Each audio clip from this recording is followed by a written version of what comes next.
عاقبة للمتقين والصلاة والسلام على نبي المرسلين وعلى آله الطيبين وأصحابه الطاهرين وكلهم أجمعين أما بعد فأعوذ بالله من الشيطان الرجيم بسم الله الرحمن الرحيم فقال الله عز وجل الذين ينفقون في السراء والضراء والغادمين الغيظ والعافين عن الناس والله يحب المحسنين.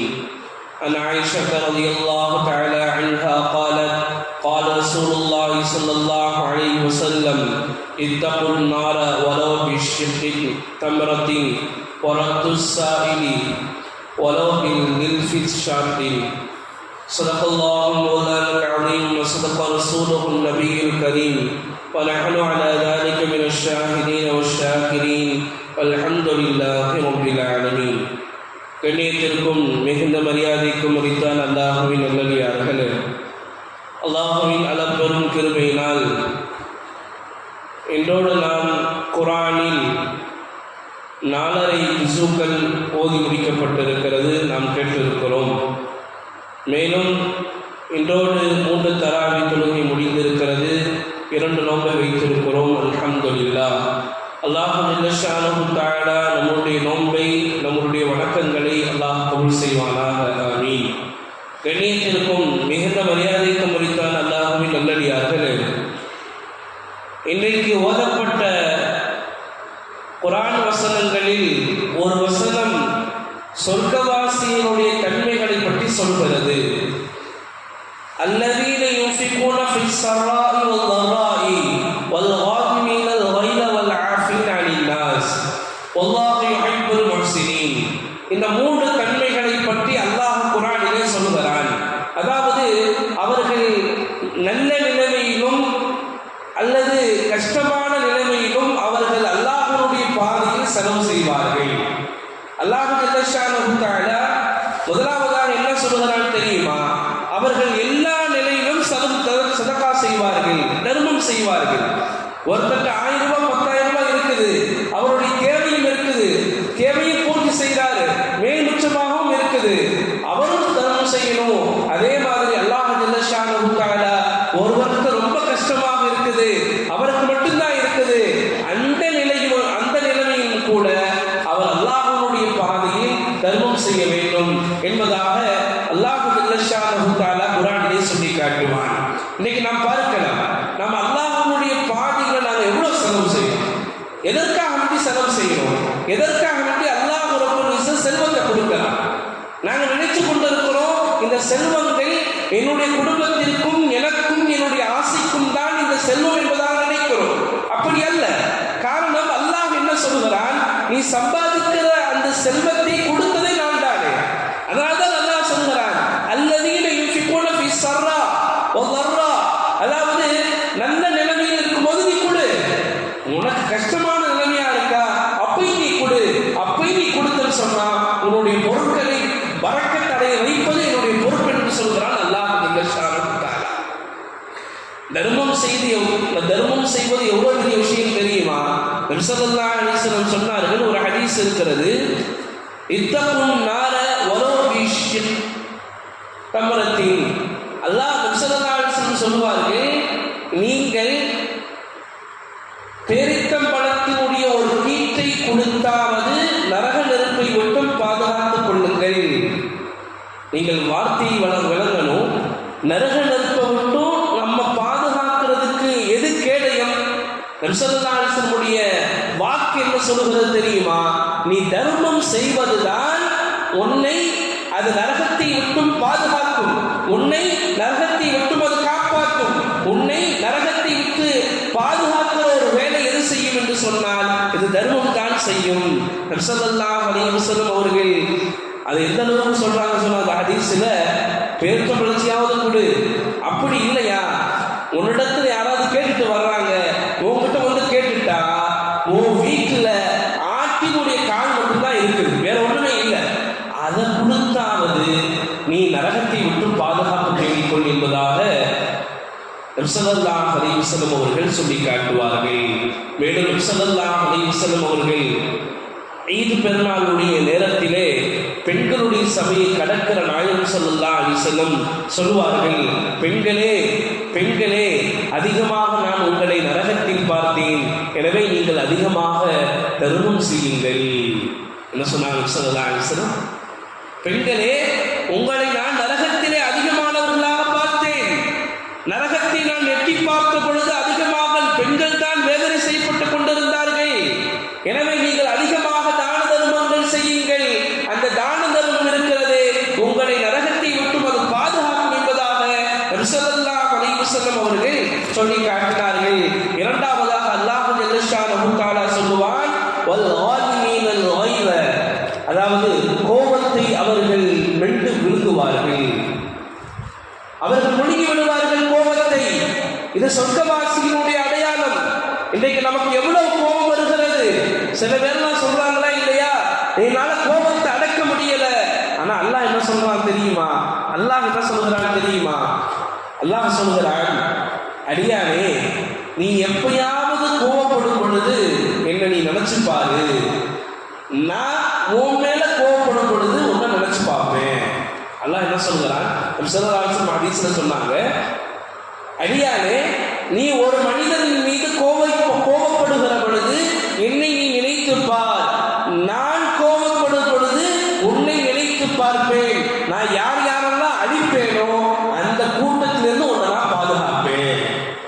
இப்போ கோபப்படாமல் இருப்பது எவ்வளோ பெரிய உயர்ந்த விஷயம்.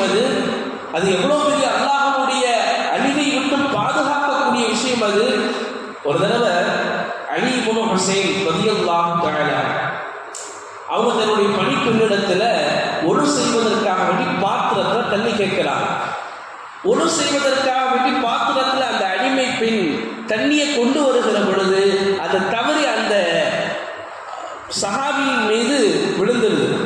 உடனே அந்த சஹாபி, பொதுவாக நமக்கெல்லாம் என்ன ஆகும்னா, வண்டியில யாராவது தட்டிட்டாலோ அல்லது நம்ம மேல டீயை கொட்டிட்டாலோ அல்லது எங்கேயாவது இடிச்சுட்டாலோ என்ன வரும்? உடனே சுருள் கோவம் வரும். நீ காரில் வச்சுக்கிறாங்களா இல்லையா, லைட்டா கீழ்னா அவ்வளவுதான், அவர் உடம்பு வந்து உயிர் போன மாதிரி கோவம் வந்துடும். காரணம் அவ்வளவு செலவு பண்ணணும் காருக்கு. அப்ப இவ்வளோ கோவம் வருதா இல்லையா? அப்ப அல்லாஹ் என்ன சொல்லுகிறான், உனக்கு கோபம் வருகிற பொழுது இந்த அலி ரலியல்லாஹு தஆலா அவர்கள் கோபம் வந்துருச்சு. கோபம் வரும் பொழுது அந்த பெண்மணி ரொம்பவும் தெளிவான நிதானமான நல்ல சிந்தனை உள்ள பெண்மணி. அப்ப குர்ஆனோடு பெண்களுக்கு எவ்வளவு தொடர்பு இருக்கு நாங்க எதிர்த்து புரிஞ்சுக்கிறோம். அந்த பெண்மணி ஓதுறாங்க, அல்லதீன யுஃபிகூன ஃபிஸ் ஸர்ராஇ வல் ضراஇ வல் காலிமீனல் கைத வல் ஆஃபீன அனின் நாஸ் வல்லாஹு யுஹிப்புல் முஹ்சினீன். அவர் மேல தண்ணியை கொட்டிட்டாங்க. தண்ணியை கொட்டினதுக்கு பிறகு அவருக்கு கோபம் வருது. இவங்க பார்க்கிறாங்க, அவர் கோபப்படுறாரு. அவர் கோபப்பட்டா என்ன வேண்டுமானாலும் செய்வாரு. உடனே ஆயத்து சொல்லிட்டார். பொதுவாக சஹாபாக்களுக்கு எப்படின்னா, ஆயத்து ஓதப்பட்டது என்று சொன்னால் உடனேயே அதற்கு அடிபணிவார்கள், உடனேயே அதற்கு கட்டுப்படுவார்கள். இன்னைக்கு நாம அதற்கு எவ்வளவுதான் மறுக்க பிடிச்சி கத்துன்னு பல வருஷமா கத்துனாலும் நீ சொல்றத சொல்லு, நாங்க செய்யறத செய்வோம் போயிடுவாங்க. ஆனா சஹாபாக்கள் அப்படி அல்ல. ஆயத்தை கேட்ட மாத்திரத்திலேயே வெளிவந்த கோபம் அடக்கிக் கொள்கிறார்கள், மென்று விழுங்கி விடுகிறார்கள். இந்த ஆயத்தை அடுத்த வசனம், அடுத்த வார்த்தை அது. அவர்கள் என்ன செய்வாங்க, மக்களை மன்னிக்கக்கூடியவர்களாக இருப்பாங்க. உடனே அந்த சஹாபி என்ன சொன்னாங்கன்னா, தன்னுடைய அடிமை போய் ஒரு தவறு செஞ்சுட்டான், குர்ஆனுடைய ஆயத்தை ஓதிட்டான், கோபத்தை கட்டுப்படுத்தினாங்க. சொன்னாங்க, ஏமா இனிமே உனக்கு விடுதலை. அந்த பெண்மணி அடிமை பெண்மணி. உடனே அந்த இடத்துல சொல்றாங்க, உனக்கு இனிமே விடுதலை போ. இந்த தன்மை எவ்வளவு பெரிய தன்மை தெரியுமா? இந்த தன்மை தான் சொர்க்கத்தை வாங்கி தருகிற தன்மை தான் இது. இந்த தன்மை தான் பிரயோஜனமான தன்மை இது. இந்த தன்மைகள் எங்களிடத்தில் வரணும். நபி ஸல்லல்லாஹு அலைஹி வஸல்லம் சொல்லி கொடுத்தாங்க, ஒரு கோபம் வச்சா நீங்க என்ன செய்யணும்? நின்று கொண்டிருந்தா உட்காரு. கோபம் போகலையா உட்கார்ந்து இருந்தா படுத்து. அப்படி கோபம் போகலையா ஒழு செஞ்சிரு. அப்படி கோபம் போகலையா நீ ஒழு செஞ்சிரு. ஏன்? கோபம் இருக்கிறதே அது ஷைத்தானிடத்திலிருந்து வருகிறது. அதே நேரத்தில் கோபப்படாமல் இருக்கலாமா? இருக்கக்கூடாது. எப்ப கோபப்படணும்? அல்லாஹ்வுடைய ஹுக்குமுக்கு மாற்றம் ஏற்படுகிற பொழுது நாங்கள் கோபப்பட வேண்டும். மற்ற நேரத்தில் நாம் என்ன செய்யக்கூடாது? சும்மா எல்லாத்துக்கும் கோபப்படக்கூடாது. சொன்னாங்க, வீரன் யாரு தெரியுமா? வீரன் யாரு தெரியுமா? எந்த இடத்தில் கோபத்தின் பிரதிபலிப்பை வெளிப்படுத்த முடியுமோ, வெளிக்காட்ட முடியுமோ, அந்த இடத்திலே கோபத்தை கட்டுப்படுத்துவது அவன்தான் வீரன் என்பதாக சொன்னார்கள். சஹாபாக்கள் ஒரு தடவை கேட்டாங்க, யாருப்பா பலசாலி? யார சொல்லலாம்? தன்னுடைய பலத்தை கொண்டு இன்னொரு மனிதனை அடித்து சாய்ப்பவன். நபி சொன்னாங்க, இல்ல. யார் தெரியுமா வீரன்? தனக்குள் வருகிற அந்த கோபம், ஈகோவினால் வரக்கூடிய அந்த கோபத்தை அல்லாஹ் என்ன பார்க்கிறான், நான் கோபப்படக்கூடாதுன்னு சொல்லி அவன் தனக்குள்ளே அதை அடைக்கி வைக்கிறான் அல்லவா, அவன்தான் வீரன் என்பதாக நபி ஸல்லல்லாஹு அலைஹி வஸல்லம் அவர்கள் சொல்லி காட்டினார்கள். அப்படி கோபத்தை கட்டுப்படுத்தினா என்னங்க கிடைக்கும்? என்ன கிடைக்கும்? நபி ஸல்லல்லாஹு அலைஹி வஸல்லம் சொன்னாங்க, இது எவ்வளவு பெரிய வார்த்தை தெரியுமா, நீங்க கவனிக்கணும். நபி ஸல்லல்லாஹு அலைஹி வஸல்லம் சொன்னாங்க, எந்த மனிதன் கோபத்தை காட்டக்கூடிய இடத்தில் இருந்தும் கூட கோபத்தை காட்டாமல் அடக்கிக் கொள்வானோ, நாளைக்கு மறுமையிலே அல்லாஹ் ஜல்ல ஷானஹு தஆலா எல்லா படைப்பினங்களுக்கும் மத்தியிலும் அந்த மனிதனை அழைப்பான். அழைத்து ஹூருல் ஈன்களை வரிசையாக நிற்க வைத்து, ஹூருல் ஈன் பெண்கள்லாம் சாதாரண பெண்கள் அல்ல, சொல்லப்படுது அவங்களுடைய முன்னாடி எடுத்து பூமியில வச்சா என்ன செய்யணும், பூமி முழுவதும் நறுமணமாயிரும். அவங்களுடைய உமிழ் நீரை கடல்ல துப்புனா உப்பாக இருக்கிற அந்த கடல் நீர் குடிக்கிற மதுரமான தண்ணீராக மாறி போய்விடும். அவ்வளவு சக்தி படைத்தவர்கள், அவ்வளவு ஆற்றலை, அவ்வளவு விசேஷங்களை அல்லாஹ் அவர்களுக்குள் வைத்திருக்கிறார். அந்த ஹூருல் ஈன்களை அல்லாஹ் வரிசையில் நிற்க வச்சு சொல்லுவான, இங்க வாப்பா, உலகத்துல உனக்கு கோபம் வந்தப்ப நீ அதை அடக்கி அந்த மனிதனை மன்னிச்சா இல்லையா? எனவே இந்த நாள் இந்த ஹூருல் ஈன்கள் எல்லாம் உனக்கு இருக்கிறார்கள். நீ எந்த பெண்ணை தேர்ந்தெடுத்துக் கொள்கிறாயோ அந்த பெண்ணை நீ மணந்து கொள்ளலாம் என்பதாக நாளைக்கு மறுமையிலே யாருக்கு அல்லாஹ் கொடுக்கிறான்? யார் தனக்கு கோபத்தை காட்டுகிற இடத்தில் இருந்தும் கூட கோபப்படாமல் நடந்து கொள்வார்களோ, கோபத்தை அடக்கிக் கொள்வார்களோ, அல்லாஹ் ஜல்ல ஷானஹு தஆலா அவர்களுக்கு கொடுக்கிறான். இன்னொரு பாக்கியத்தையும் அல்லாஹ் கொடுக்கிறான். எந்த மனிதன் கோபம் அதிகமாக வரக்கூடிய மனிதன், கோபப்படக்கூடிய மனிதன் கோபத்தை அடக்கி வைத்தால் அல்லாஹ் ஜல்ல ஷானஹு தஆலா அவனுக்கு நிம்மதியை கொடுக்கிறான். மேலும் இறையச்சத்தை அவனுடைய உள்ளத்திலே நிரப்புகிறான் என்பதாக நபி ஸல்லல்லாஹு அலைஹி வஸல்லம் அவர்கள் சொல்லி காட்டினார்கள். எனவே நாங்கள் கோபப்படக்கூடாது, கோபம் வந்தாலும் நாங்கள் கட்டுப்படுத்திக் கொள்ள வேண்டும். மூன்றாவது தன்மை, வல் ஆஃபீன அனின் நாஸ், மக்களை மன்னித்து பழக வேண்டும். இன்னைக்கு இதுதான் இன்னைக்கு சமுதாயத்துல இல்லை. என்ன அவன் அது பண்ணிட்டான், என்ன அவன் இது பண்ணிட்டான், அவனை நான் கொல்லாம விட மாட்டேன், அவனை நான் கேஸ் போடாம விட மாட்டேன், அவனை ரவுடிகளை வச்சு அடிக்காம விட மாட்டேன், அவனை பழி வாங்கியே தீருவேன், அவனை பழி வாங்கியே தீருவேன். ஒன்று நான் இருக்கணும், இல்ல அவன் இருக்கணும். அல்லாஹ் என்ன சொல்லுகிறான் தெரியுமா? ஒரு ஆஃபீன அனின் நாஸ், ஆனா மக்களை மன்னிச்சு பழகுங்க. உனக்கு துரோகம் செய்கிறானா மன்னித்து பழகு. அது எவ்வளவு பெரிய விஷயம் தெரியுமா? நபி ஸல்லல்லாஹு அலைஹி வஸல்லம் அவர்கள் சொன்னார்கள், உன்னுடைய அந்தஸ்து சொர்க்கத்தில் உயர வேண்டுமா, உனக்கு உயர்ந்த தரஜாக்கள் வேண்டுமா, அப்ப நீ என்ன செய்யணும்னு சொன்னா 3 விஷயங்களை சொன்னாங்க நபி ஸல்லல்லாஹு அலைஹி வஸல்லம் அவர்கள். அல்லாஹ் ஜல்ல ஷானஹு வல்லதி நஃப்ஸி பியதிஹி, என்னுடைய உயிர் எவன் கைவசம் இருக்கிறதோ அவனின் மீது சத்தியமாக, தர்மம் கொடுப்பது ஒரு காலம் அவனுடைய செல்வத்தை குறைக்காது. இரண்டாவது, ஒருவரை மன்னிப்பதின் மூலம் அந்த அடியாருக்கு அல்லாஹ் தஆலா கண்ணியத்தை கொடுக்கிறான். ஒருவரை மன்னிப்பதன் மூலம் அல்லாஹ் ஜல்ல ஷானஹு தஆலா அந்த அடியாருக்கு மன்னிப்பை கொடுக்கிறான். மேலும் சொன்னார்கள் நபி ஸல்லல்லாஹு அலைஹி வஸல்லம் அவர்கள், எந்த மனிதன் யாசகத்தினுடைய வாயிலை திறப்பானோ அவனுக்கு வறுமையினுடைய வாயிலை அல்லாஹ் திறப்பான் என்பதாக நபி ஸல்லல்லாஹு அலைஹி வஸல்லம் அவர்கள் சொன்னார்கள். அப்போ ஒருவரை மன்னிக்கிறது அவருக்கு அல்லாஹ் ஜல்ல ஷானஹு தஆலா கண்ணியத்தை கொடுக்கிறான். இன்னொரு ஹதீஸில் நபி ஸல்லல்லாஹு அலைஹி வஸல்லம் அவர்கள் சொன்னார்கள்,